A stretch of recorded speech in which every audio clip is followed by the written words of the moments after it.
Hello students, आप सभी students का हरे कृष्ण क्लासेस में स्वागत है, जिसमें आज हम क्लास 10th का चैप्टर 3 जो कि pair of linear equation in two variables exercise 3.5 के कुछ क्वेश्चन सॉल्व करने वाले हैं, जिसमें से हमारा पहला क्वेश्चन लिया गया है। Solve the pair of linear equation in two variable using cross multiplication method. So इस पेयर ऑफ लीनियर इक्वेशन को हमें क्रॉस मल्टीप्लिकेशन मेथड की हेल्प से सॉल्व करना है। सो इसे करने के लिए हम पहले ये चेक कर लेते हैं कि ये दिए हुए टू इक्वेशंस का सॉल्यूशन फाइनाइट है, जीरो है या फिर यूनिक है। सो अगर इन दोनों इक्वेशन का सॉल्यूशन अगर यूनिक होता है, कंसिस्टेंट होता है, तभी हम इसका आंसर वैल्यू फाइंड करते हैं एक्स और वाई का। तो पहले इसे चेक कर लेते हैं using the ratio we have we have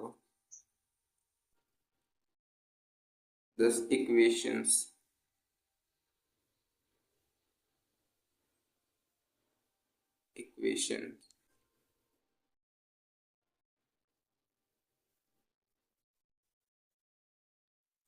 x minus 3y minus 7 x minus 3y minus 7 3x minus 3y minus 15 equal to 0, जहाँ पे a1 1 a2 3 b1 minus 3 b2 minus 3 c1 minus 7 and c2 minus 15 है। और जब हम इसका ratio find करते हैं तो हमें मिलेगा a1 upon a2, that is 1 upon 3, b1 upon b2 minus 3 upon minus 3, it means 1।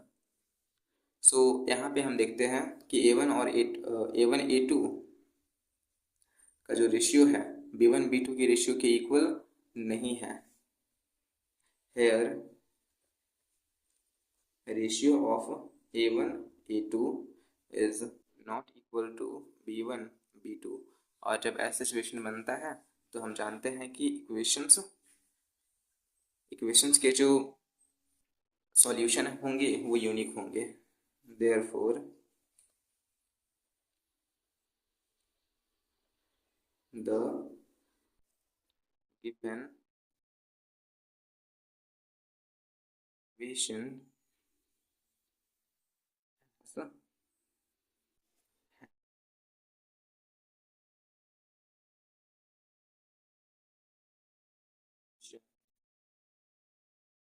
Situation बनता है तो हम इसे आगे सॉल्व करते हैं।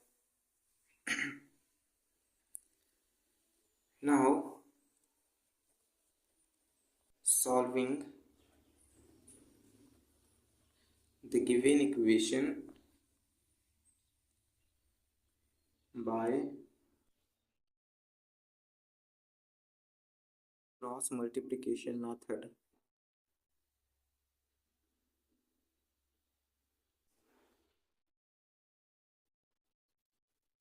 सो क्रॉस मल्टीप्लिकेशन मेथड का जो फॉर्मूला हम निकाल के लाते हैं, जो कि हमें पता है एक्स के टर्म को दिए हुए इक्वेशंस में एक्स के दोनों ही टर्म को हम ओवरलैप कर देते हैं, विच मीन्स ढक देते हैं। और यहाँ पे हम y कोफिशिएंट को y1 कोफिशिएंट को c2 के साथ मल्टीप्लाई करते हैं। So -3 into -15 45 and -3 into 7 21 equal to, अब हम y वाले टर्म को ढक देंगे। सो अब हम a1 और c2 को आपस में मल्टीप्लाई करेंगे, divided by 1 into 15 -15 minus 3 into -7 -21। इसी तरह से अब हम कांस्टेंट टर्म को ढक देंगे। सो हम मल्टीप्लाई करेंगे a1 और b2 के कोफिशिएंट्स को। सो -3, 3 इंटू -3 इक्वल टू -9।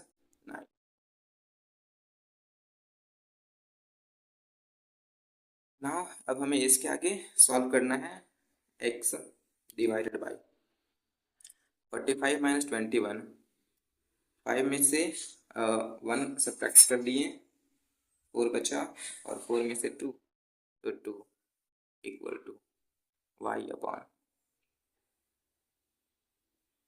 21 में से 15 को सब्ट्रैक्ट कर देगा 6, और 9 में से 3 को सब्ट्रैक्ट करना है, सो हमें मिलेगा 6।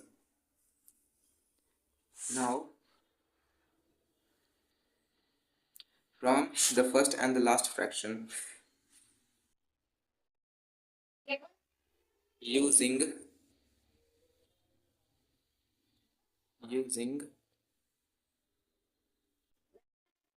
first and the last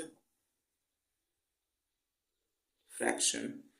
तो हमारा फर्स्ट फ्रैक्शन है x upon 24 and y upon 1/6। x upon 24 equal to y upon 6। So we get x is equal to 24 by 6 means equal to 4,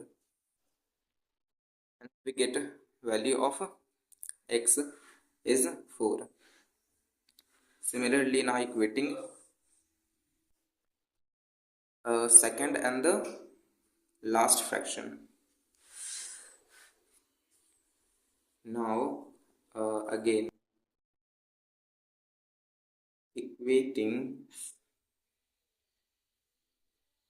second and the last fraction, then we get y upon 6 equal to 1/6, y upon 6 and 1/6, then we get y is equal to 6/6, which means equal to 1. So this is the required solution, hence therefore the required solution of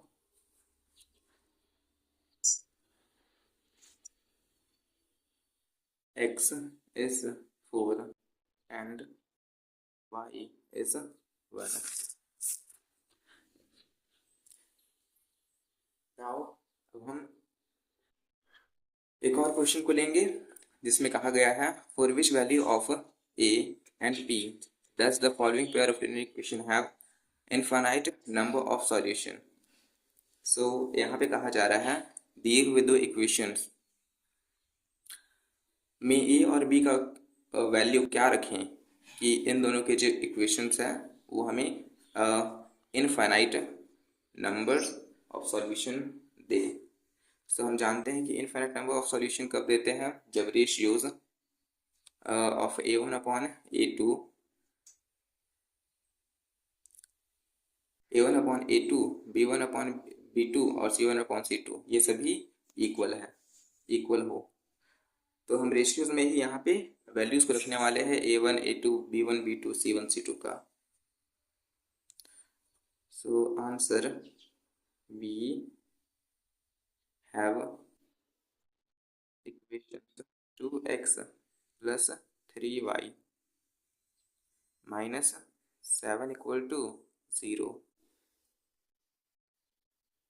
a minus bx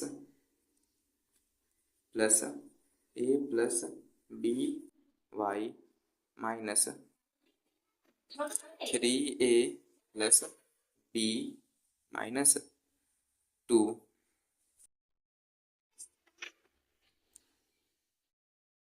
now अब हम यहाँ पे ratios में इसके value को रखते हैं। Now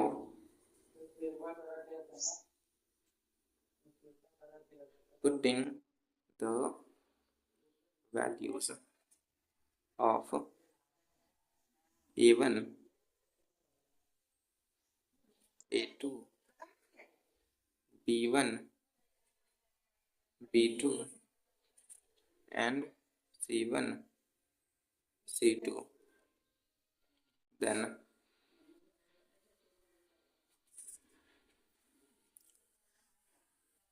a1 upon a2 equal to b1 upon b2 equal to c1 upon c2. So a1 का जो वैल्यू है दैट इज 2 एंड a2 का जो वैल्यू है a माइनस b, b1 का जो वैल्यू है 3, b2 का जो वैल्यू है a plus b and -7 upon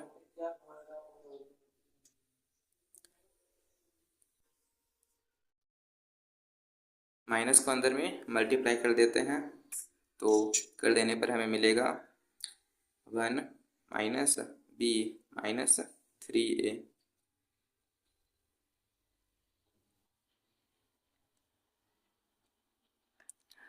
now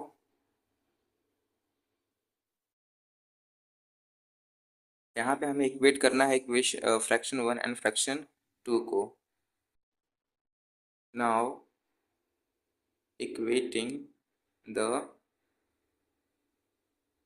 first and the last fraction, then 2a minus b equal to 3a plus b। अब हम यहाँ अभी हम यहाँ पे क्रॉस मल्टीप्लिकेशन करने वाले हैं।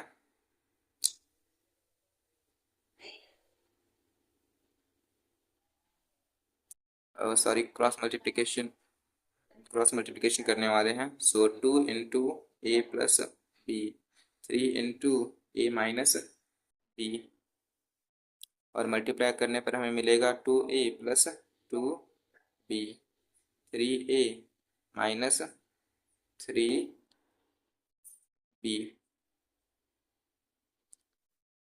3a minus 3b minus 2a minus 2b equal to 0। So 3a में से 2a को सब्ट्रैक्ट करेंगे तो हमें मिलेगा a minus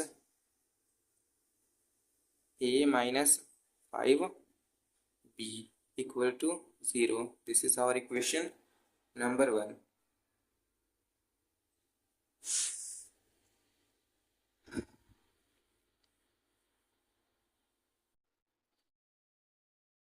Now equating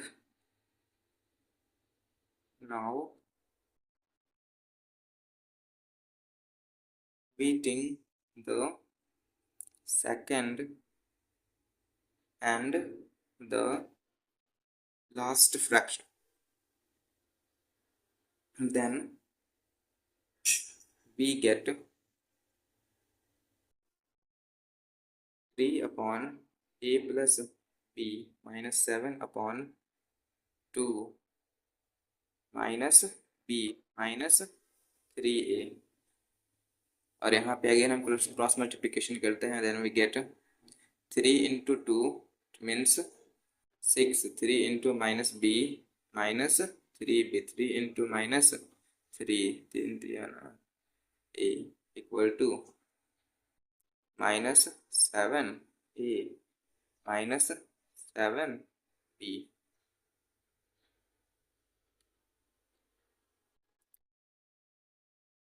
now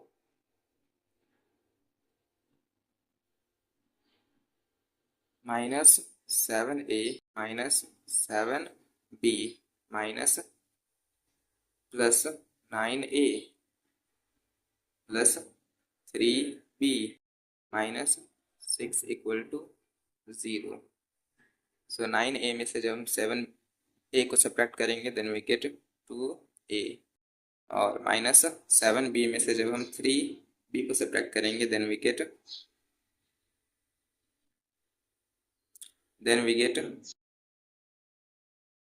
-7 + 3 -4b and -6 = 0। इसे हम इस तरह से लिखते हैं 2a माइनस, यहाँ से हम 2 को कॉमन ले सकते हैं। सो 2 को कॉमन लेने पर हमें मिलेगा a -2b और -3 = 0, which is equal to a -2b = 3। This is our equation number 2. Now अब हम इक्वेशन नंबर 1 और 2 को एलिमिनेशन मेथड से सॉल्व करते हैं। Using elimination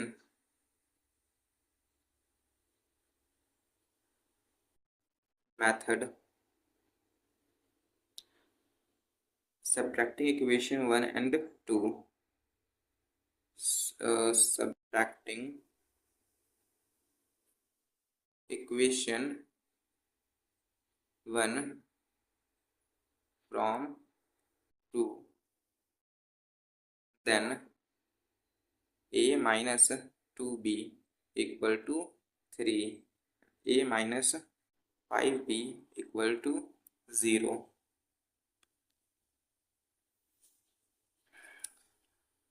Changing the sign, minus plus then minus, then these two it will be cancelled out and then we get plus 5 minus 2 means 3b = 3, then b is equal to 1. Now substituting the value of b in equation a,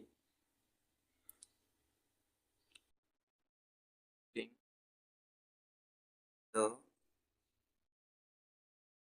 value of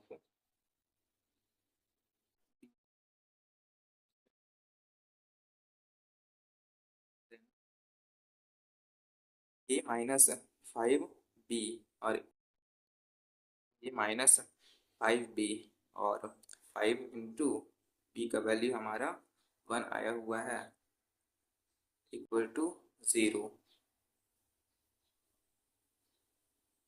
a का जो value होगा that is 5 equal to 5।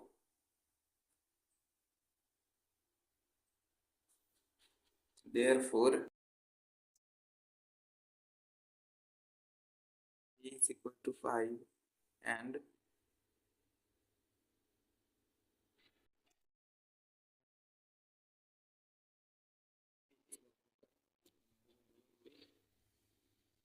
Equation, ये दोनों हमें infinite number of solution देंगे। Thank you for watching our video. Please like, share and subscribe our channel.